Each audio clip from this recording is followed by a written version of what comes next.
Bueno, buenas noches.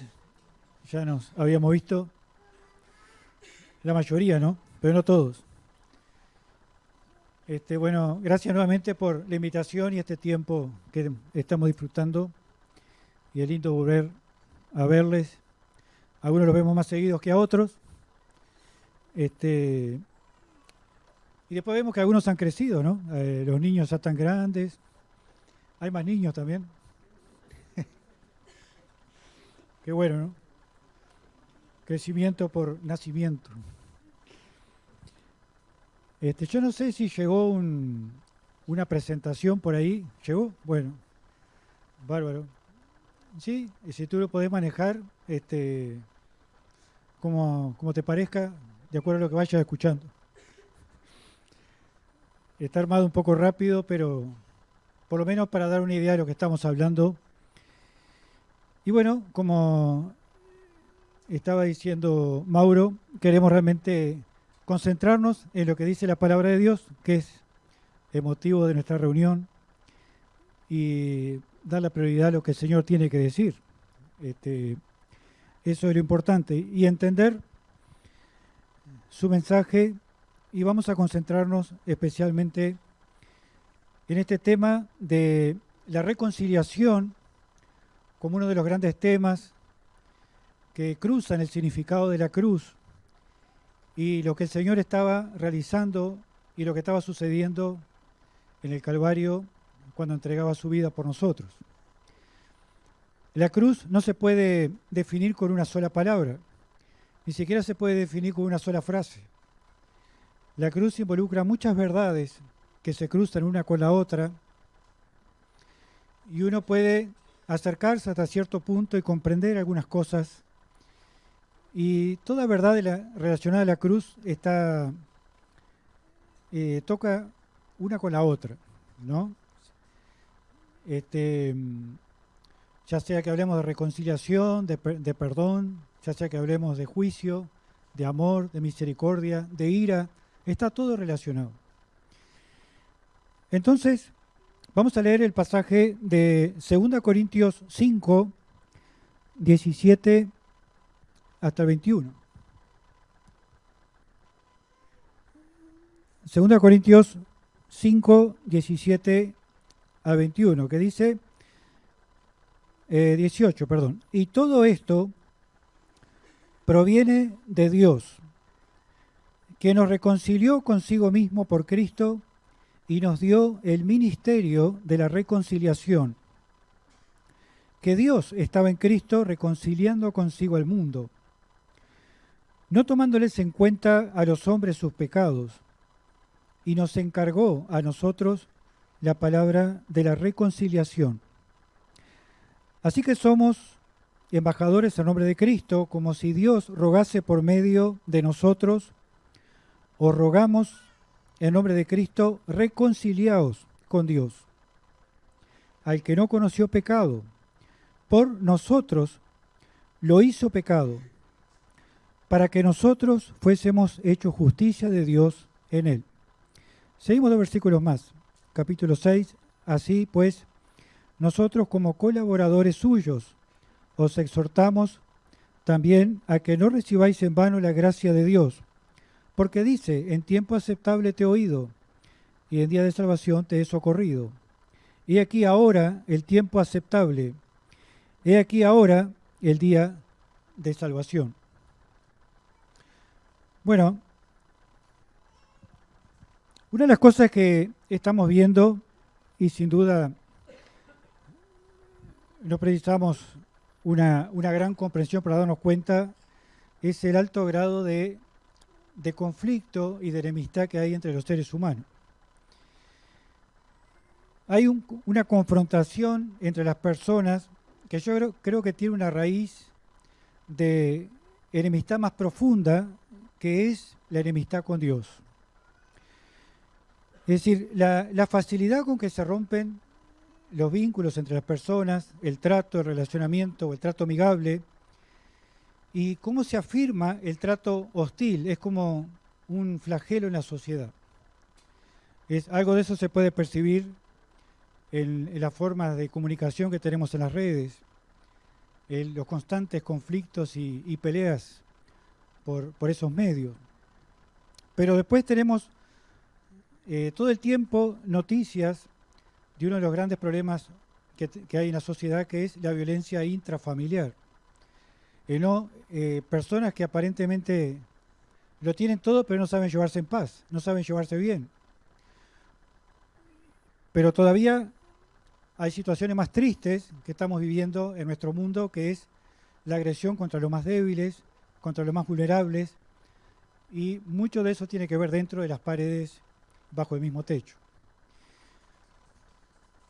Ni hablemos también de las constantes separaciones, con todas las consecuencias que eso trae, donde comienza un voto de amor eterno y termina con un odio y una separación donde parecen enemigos de los peores.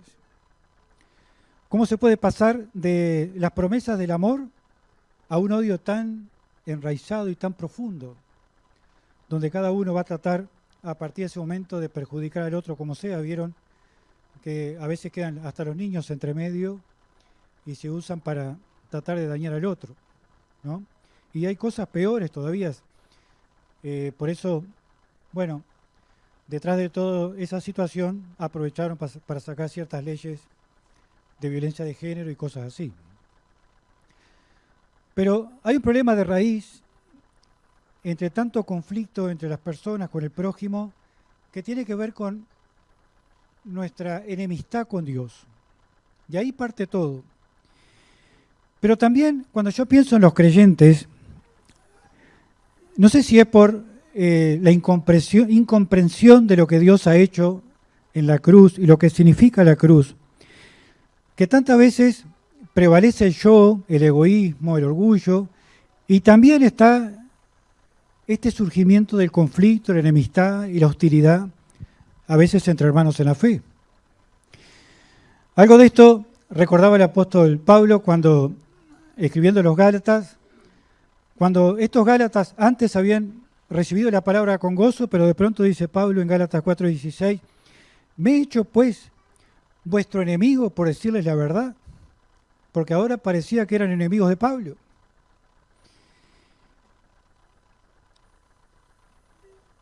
Y pensamos, ¿ha cambiado eso hoy entre los creyentes? A veces sucede que esa enemistad se manifiesta de diferentes maneras. Sabemos que muchos hermanos están fuera de las iglesias porque están enojados con alguien. Pero hemos comprendido lo que significa la cruz, con todo lo que está relacionado en cuanto al perdón, en cuanto al amor de Dios, a pesar de lo que somos y hemos hecho. ¿Hemos comprendido? Bueno, hoy las enemistades, en una situación similar a la de Pablo, donde no se quiere escuchar la verdad, hoy hay otros recursos, ¿no es cierto? Hoy se bloquean a las personas, se las elude de alguna manera, a veces salen de los grupos enojados, ya no quieren escuchar a nadie, ¿no? Pero es una forma de enemistad. Entre los creyentes también parece que quedan como raíces de enemistad, cada tanto están saliendo. Resistimos la palabra de Dios, no queremos el consejo, desobedecemos. Entonces nos damos cuenta que es realmente un problema del ser humano. ¿Por qué nos cuesta tanto negarnos a nosotros mismos para hacer la voluntad de Dios? Porque tenemos una enemistad arraigada con la voluntad de Dios. Por eso vamos a pensar un poco en esta doctrina, en esta verdad de la reconciliación y algunos efectos prácticos en la vida del creyente. La reconciliación como doctrina se encuentra en algunos pasajes específicos. Hemos leído el principal. Este es uno de los más profundos de lo que implica la reconciliación. Después podemos leer otros pasajes como Romanos 5, vamos a encontrar algo ahí también, y Colosenses capítulo 1. Pero también seguramente han leído la parábola del hijo pródigo, ¿no? Ahí tenemos una hermosa imagen de reconciliación y de regreso del hijo que estaba desperdiciando su vida y vuelve a su padre. Primero que nada, entonces, en este pasaje que hemos leído, tenemos que darnos cuenta de la gran necesidad de saber que hay una enemistad con Dios. La gran necesidad de saber que hay una enemistad con Dios. Algunas personas dicen, no, Dios está conmigo. No es así.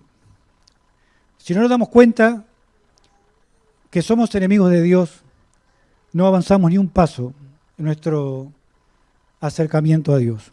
Esa es la gran verdad. Tiene que haber una reconciliación primero, porque cuando la Biblia habla de reconciliación está implícita la verdad de que hay una enemistad de por medio, de que hay un problema que tiene que ser solucionado. Y es por eso que directamente nos dice el apóstol Pablo en Romanos 5, 10, porque si siendo enemigos fuimos reconciliados con Dios por la muerte de su Hijo. Esta enemistad con Dios es una enemistad muy vieja. Es una enemistad que ha estado en todo el curso de la historia de la humanidad. Cuando la Biblia nos lleva a los comienzos de la humanidad, en el libro de Génesis, ahí entendemos de por qué el ser humano le da las espaldas a Dios. Recordamos, no vamos a leer la situación de Adán y Eva, pero de momento que Satanás sugirió a Adán y Eva que Dios les estaba negando algo bueno,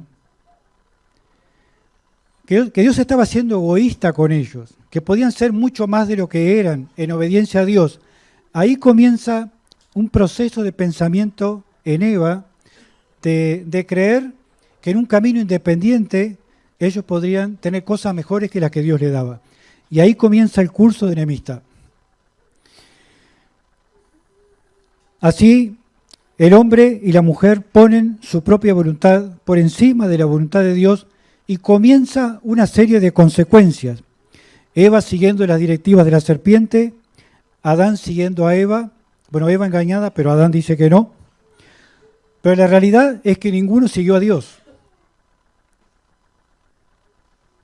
Entonces, toda la creación se pone contra Dios. Y desde ese momento comienza un curso de rebelión radical, incesante y hostil, que ha acompañado la historia de la humanidad desde ese entonces. Bueno, hay que ver, por ejemplo, Romanos capítulo 1, todo ese capítulo. Allí se ve ese proceso donde dice que no le glorificaron como a Dios, a pesar de las evidencias de la naturaleza y todo lo que podían ver del poder y la gloria de Dios, no le glorificaron como a Dios, ni le dieron gracias, sino que se envanecieron en sus razonamientos y su necio corazón fue entenebrecido. Romanos 1:20. Y ahí se inventaron después toda clase de dioses, cayendo en la más baja idolatría e inmoralidad. Y el rechazo del verdadero Dios, la enemistad del verdadero Dios, es lo que lleva y está en el fondo de levantar imitaciones de Dios. Imitaciones conforme al pensamiento propio. Entonces, uno puede pensar que la persona que adora ciertas cosas es muy creyente, pero en realidad es un corazón enemistado con Dios. Es una rebelión, los dioses formados por la imaginación humana. Es parte de esa enemistad. Nuestro problema es de una dimensión mayor a lo que pensamos. No venimos a ser enemigos de Dios por lo que hacemos, venimos a ser y somos enemigos de Dios desde que nacemos. Es lo que dice la Escritura. El Salmo 58:3 dice, se apartaron los impíos desde la matriz, se descarriaron hablando mentira desde que nacieron. Esa es la situación del hombre. Entonces, la Biblia enfatiza que tenemos un problema de naturaleza.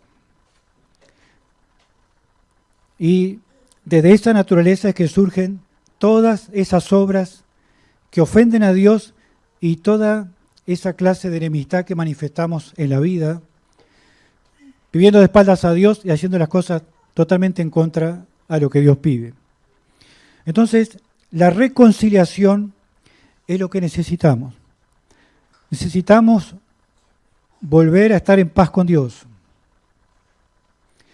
Que Dios remueva la causa de nuestra enemistad.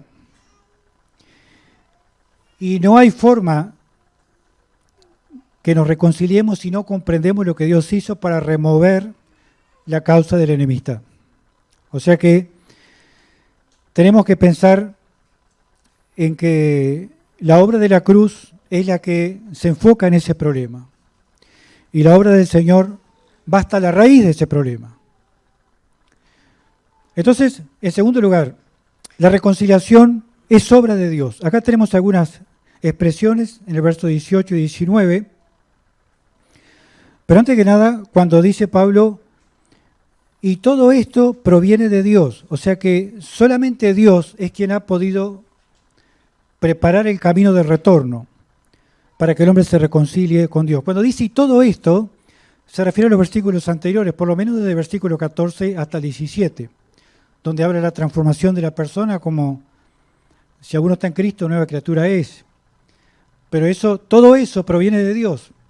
Y todo lo que logra que una persona pueda ser una nueva criatura y ser salva y ser perdonada, todo proviene de Dios.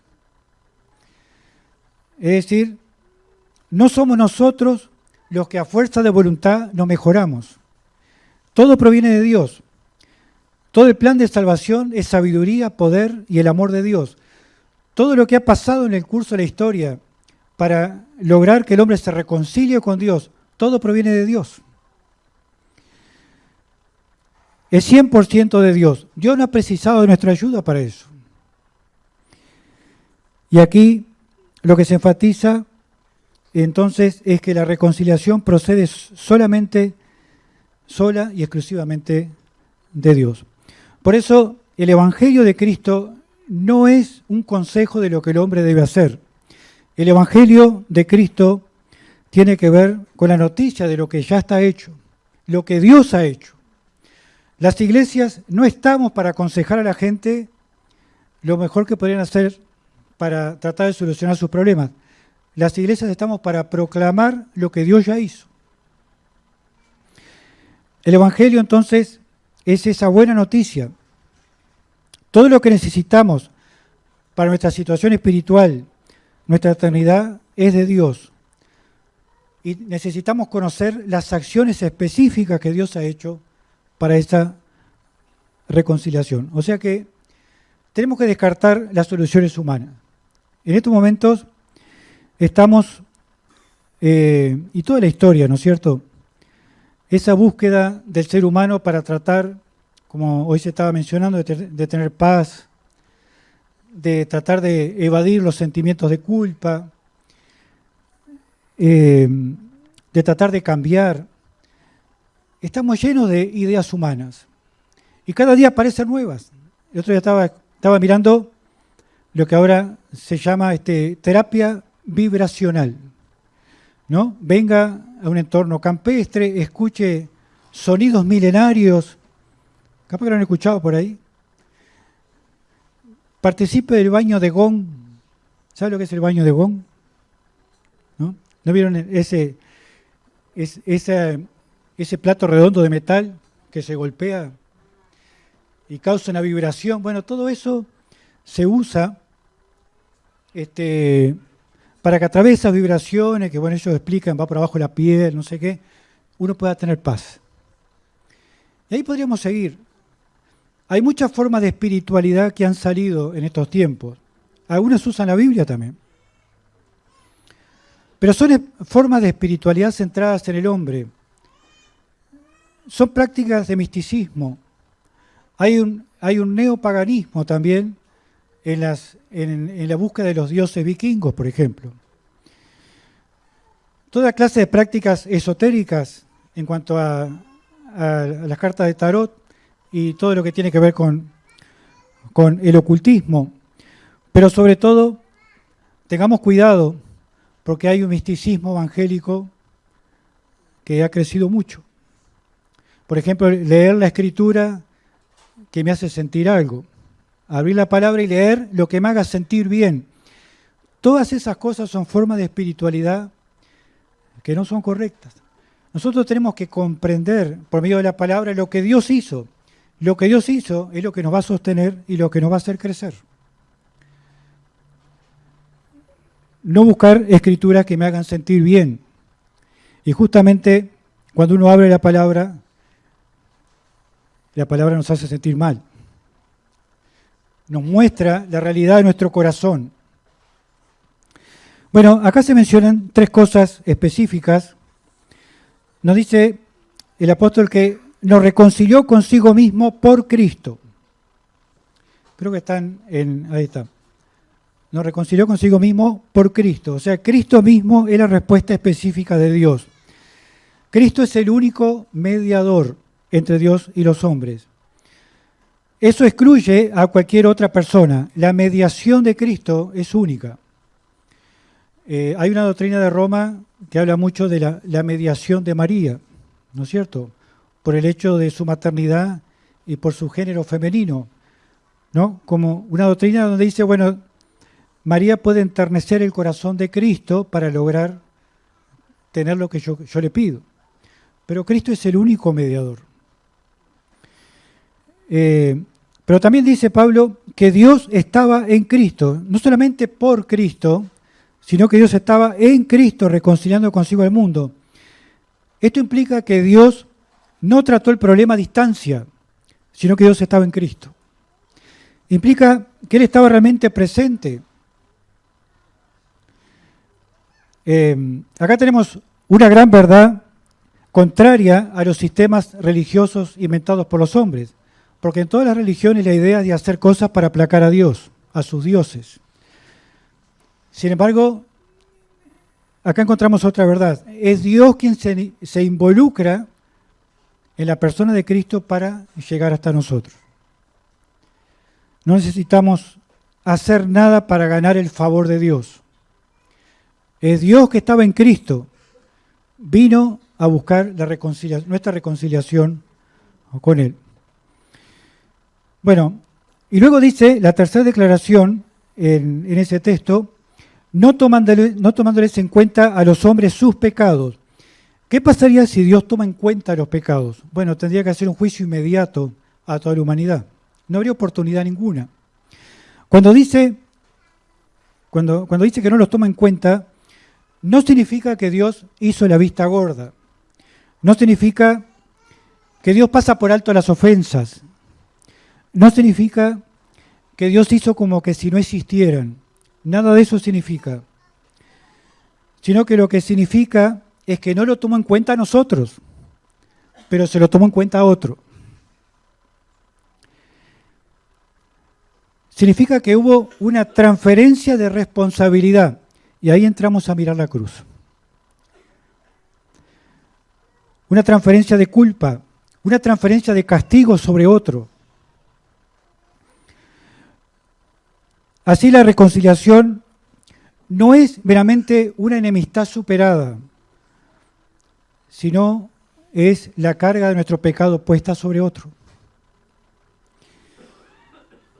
Así es que Dios puede acercarse al hombre pecador, a nosotros, sobre una base justa, no solamente porque es amor.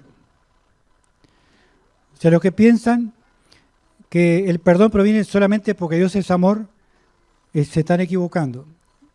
Dios puede perdonar en base a una base justa, porque el pecado es puesto sobre otro,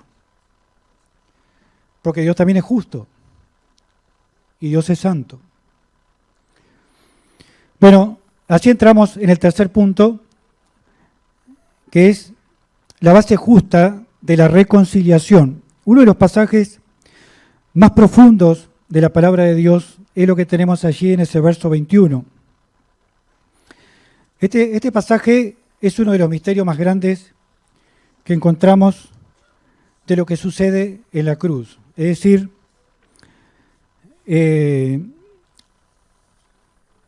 estamos hablando de la sustitución.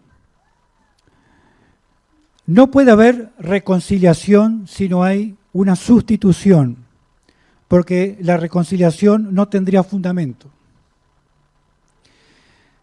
La sustitución es una palabra que no está en la Biblia y sin embargo es una verdad que corre en toda la Biblia. Por ejemplo, fue una de las cosas que Dios le quiso enseñar a la nación de Israel. En aquel santuario portátil, el tabernáculo, ellos tenían una idea de sustitución porque toda vez que se ponían delante del tabernáculo, ¿qué era lo primero que veían? El arca, el arca del holocausto, el altar del holocausto. Era el instrumento más grande en el tabernáculo. Era el mueble más grande del tabernáculo. O sea, si ustedes iban a la puerta del tabernáculo, donde Dios se manifestaba en el lugar santísimo, uno se paraba en la puerta y lo primero que tenía delante era el altar de los holocaustos. Y entonces todo judío sabía que era un lugar de transferencia, porque un animal iba a morir por su culpa. Y la sustitución de el culpable por un inocente fue una idea que Dios estuvo trabajando en su pueblo por muchos años. Entonces, a través de toda la Biblia, a manera de figuras o prefiguras, a través de preposiciones como por ejemplo cuando dice que Cristo murió por nosotros en lugar de, o a través de la enseñanza del Señor, a través de las enseñanzas de los apóstoles, o como algo inseparable de los hechos, la sustitución se enseña en toda la Biblia.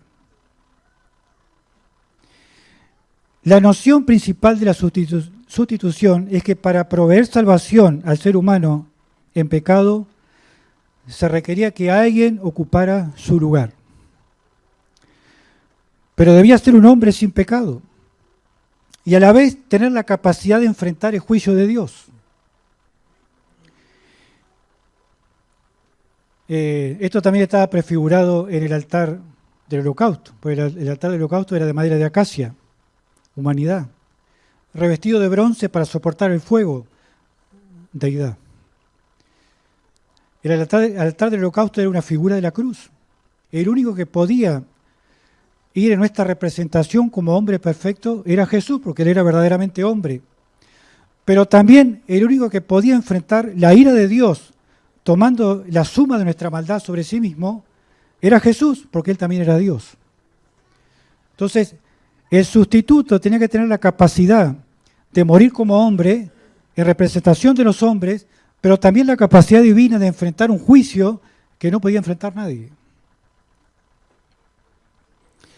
Bueno, ahí nos damos cuenta, primero que nada, en cuanto a la necesidad de la sustitución, que el pecado no es un asunto fácil de perdonar.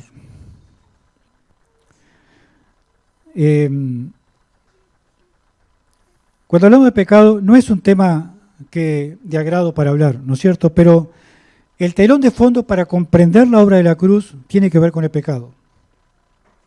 No meramente estamos hablando de errores humanos, carencias, como habla la sociedad. Pecado, como lo menciona la Biblia. La pena de muerte es la reacción de Dios contra el pecado. Entonces, lo que necesitamos es que alguien se interponga y reciba lo que nosotros en ninguna manera podríamos soportar. Por eso, la necesidad de la sustitución. Y entonces ahí entra la provisión de Dios. Y nos dice que nos envió a uno que no conoció pecado. O sea, la vida de Cristo fue como una ofrenda que Dios mismo proveyó, y por eso decía Juan el Bautista, he aquí el Cordero de Dios que quita el pecado del mundo. Entonces, se nos presenta la idoneidad del Salvador. No es que Jesús no sabía lo que era el pecado, pero él no tenía ningún conocimiento experimental del pecado. El que no conoció pecado. Era imposible que Jesús pecara. Él podía saber de la odiosidad del pecado, podía sufrir a causa del pecado que lo rodeaba. Él podía perdonar el pecado, podía reprender el pecado, podía condenarlo, pero no podía cometerlo. El que no conoció pecado. Y entramos a la dimensión de la sustitución. Hay un escritor que dice, él sufre lo que Dios hace al pecador y queda evidenciado en su sufrimiento lo que pasa cuando el hombre tiene a Dios contra él. Se lo voy a leer otra vez. Él sufre lo que Dios hace al pecador y queda evidenciado en su sufrimiento lo que pasa cuando el hombre tiene contra Dios. Eso implica la sustitución. Esa declaración de que siendo sin pecado lo hizo pecado, nos introduce en el momento más oscuro de la cruz. Y podríamos decir, el momento más oscuro de la humanidad. No es extraño entonces que de pronto hubo tinieblas, a pesar de que era mediodía.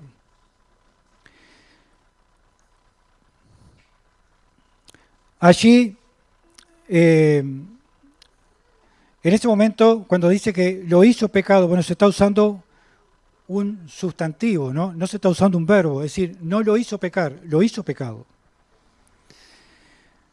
Algunas versiones como, por ejemplo, la Ober Cantera, que es una versión bastante antigua, y otra más nueva, como la nueva traducción viviente, dice, lo hizo ofrenda por el pecado. Lo que significa es que en ese momento, cuando dice que lo hizo pecado, se le adjudicó o le fue imputado, es una palabra que se usa mucho en cuanto a doctrinas, le fue adjudicado nuestro pecado. Se le transfirió la culpa del pecado, pero no la contaminación del pecado. La cruz es un lugar de transferencia de responsabilidad.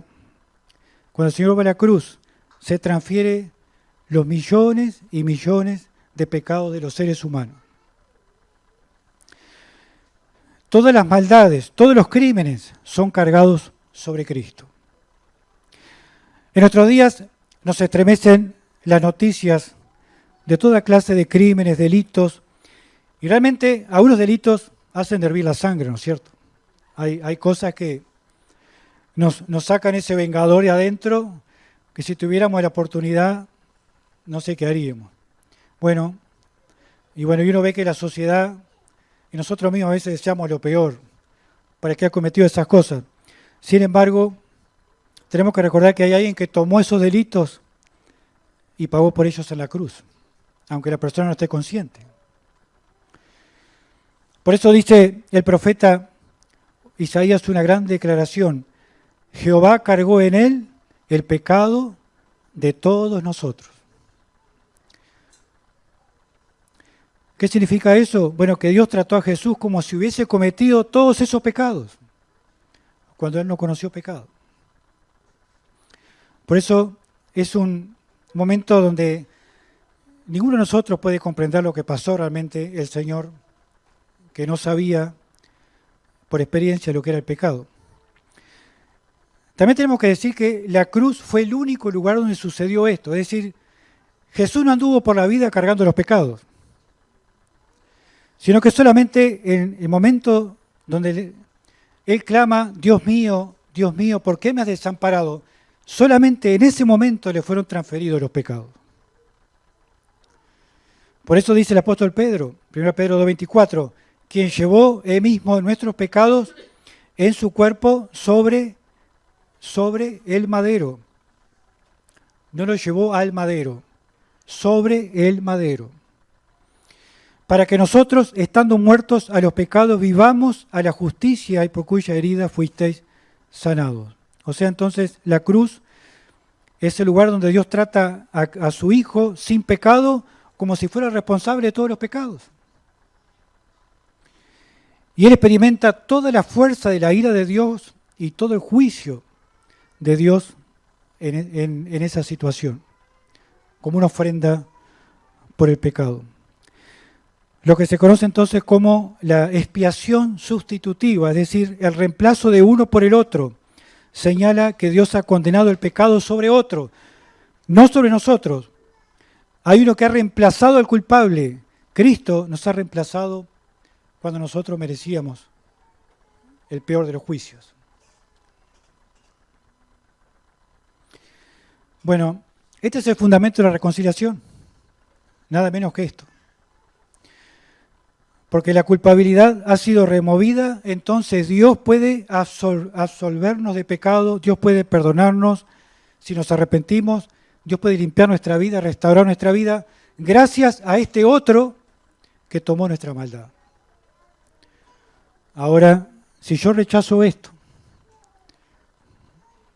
no quisiera estar en los zapatos de quien rechace esta obra de sustitución, porque va a tener que encontrarse con la ira directamente de Dios.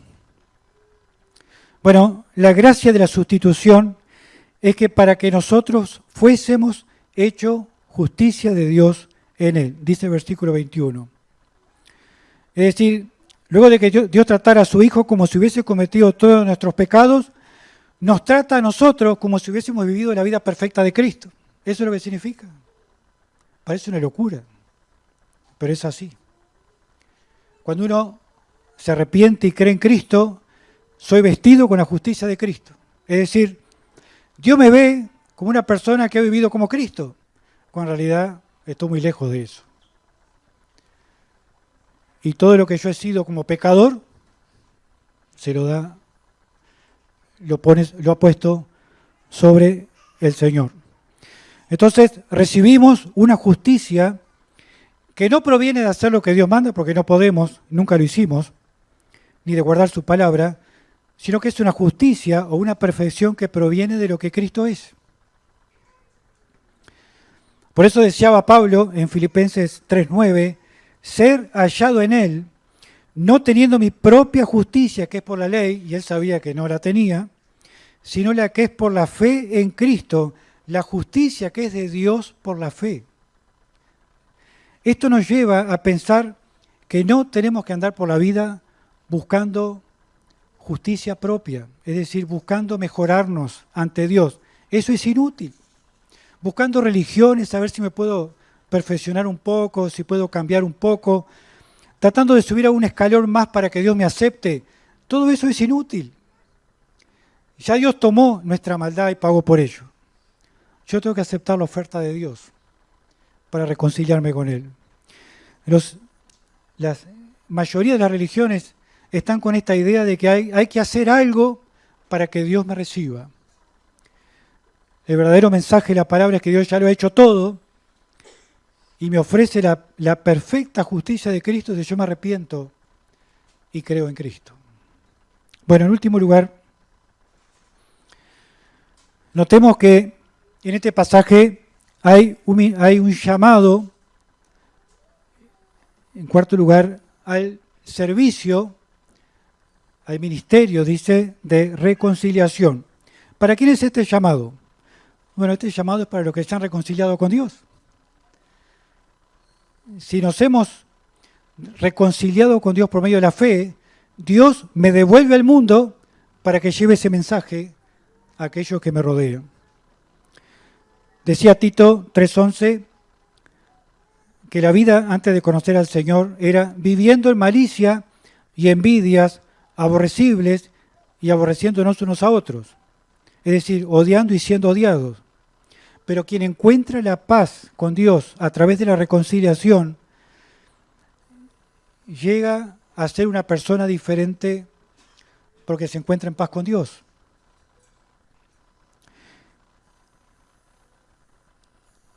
Yo no sé las situaciones de conflicto que podamos estar viviendo en nuestra vida, ¿no? Capaz que es conflicto matrimonial, conflicto en la familia, hay deseos de cambiar y no se puede, hay una enemistad enraizada, hay odio, destrato. Muchas cosas pueden estar sucediendo, pero lo que estamos diciendo es que si yo me reconcilio con Dios, es el camino para encontrar la paz con mis semejantes. Si yo no me reconcilio con Dios, las cosas no van a cambiar, los conflictos van a seguir, porque mi corazón no ha comprendido y no ha experimentado el perdón y el amor de Dios. Una persona reconciliada con Dios se vuelve pacífica, aprende a perdonar, aprende a tener gracia, aprende a mirar con comprensión, con tolerancia. Y es lo que el ser humano necesita, reconciliarse con Dios para poder vivir en paz con aquellos que le rodean. Bueno, el Evangelio esencialmente es la exposición de todo lo que Dios ha hecho entonces para la reconciliación con el hombre. Es ese mensaje genuino que se dirige al hombre que ha ofendido a Dios, que no tiene mérito ninguno, pero puede encontrar todo lo que precisa en Cristo. La iglesia no puede extraviar este mensaje. Este es el mensaje de la iglesia. proclamar que en Cristo hay reconciliación con Dios, que todo está hecho. Por eso dice, nos dio el ministerio de la reconciliación. Esa palabra ministerio suena muy bien, pero en realidad es servicio. Es la misma que se usa del servicio en cuanto a las mesas de las viudas, por ejemplo. Es decir, la iglesia sirve al mundo. ¿De qué manera? Proclamando la reconciliación. Significa la labor más importante para el cristiano. Somos embajadores en nombre de Cristo. El término embajadores es el mismo que aparece en otras partes del Nuevo Testamento como ancianos. Es la misma palabra, que indica dignidad, experiencia, sabiduría, honor. Y acá dice que es para todos los creyentes. Todos los creyentes son embajadores en este sentido. Pero no es la dignidad por lo que nosotros somos, sino que es la dignidad por quien representamos. Entonces, por eso se usa ese término embajadores. Aquel que nos envía es quien sustenta la dignidad del creyente con el mensaje que lleva. Bueno, por definición, un embajador tiene una tarea en tierra extranjera. O sea, para su vida en un lugar que no le pertenece. Bueno, así los creyentes son extranjeros y peregrinos, ciudadanos del cielo en un mundo extraño, en un mundo enemistado con Dios, y los creyentes en su entorno, en su hogar, en su trabajo, en lugar de estudio, son embajadores. Están para mostrar lo que Dios ha hecho para reconciliarse, para que nos reconciliemos con Él. Bueno, vamos terminando.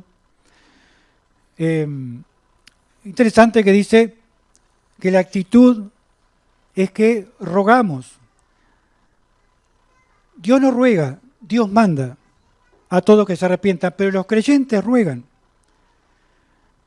Los creyentes, el sentido es de suplicar, de pedir, porque vamos no por encima de las personas, ¿no? Vamos en una actitud de humildad porque somos tan pecadores como todo el mundo. Entonces rogamos. Dios no ruega, pero nos manda a nosotros que hay un sentido en que el que ruega también está esperando una respuesta de aquella, o lo que está pidiendo está esperando una respuesta de la persona. El ruego entonces es un llamado a confiar en Cristo, reconociendo nuestro pecado, nuestra enemistad con Dios, pero si creemos en el Señor, seremos salvos. Si nos arrepentimos de nuestros pecados, si Dios está viendo un corazón con verdadero arrepentimiento, con confianza genuina, Dios nos reconcilia con Él.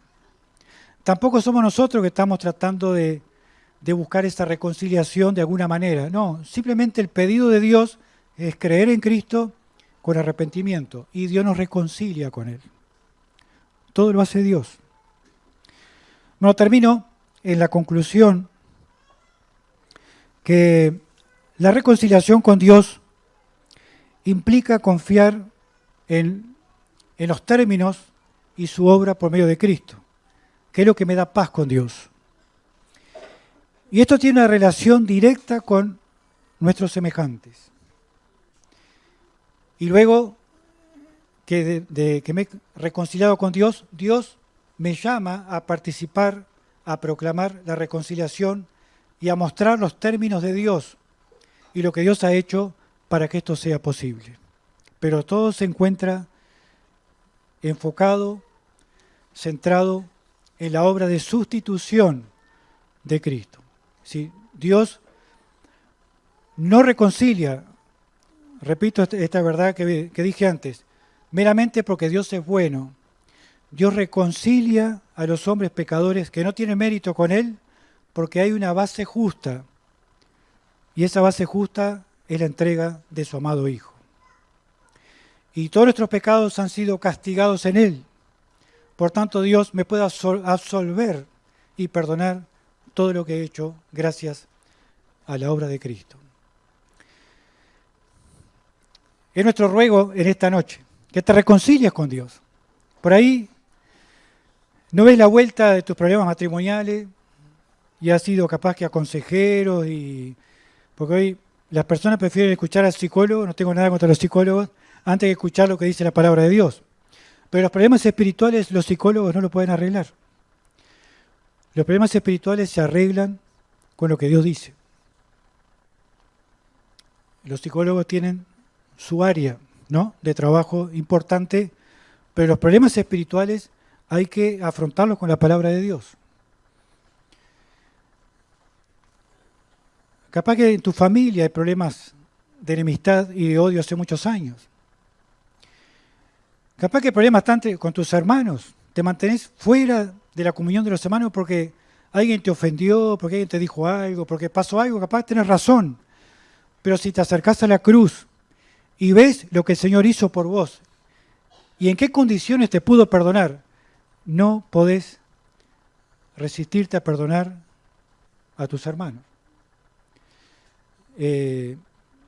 Es cuando uno contempla lo que sucedió en la cruz que puede encontrar la gracia para perdonar. Pasar por alto. Si no se arrepintió, pasarlo por alto. Lo importante es que lo saque de tu corazón delante de Dios y no perjudique tu avance espiritual, ¿no? Porque esa raíz de amargura, uno deja de alcanzar la gracia de Dios y la vida se empieza a marchitar. Y después le encontramos la vuelta. Pero gracias al Señor que nos reconcilió. ¿Y en qué términos? Entonces cuando yo miro la cruz y lo que el Señor hizo por mí, eso me ayuda a ver a las personas de otra manera. Bueno, que el Señor les bendiga y tenga buena noche.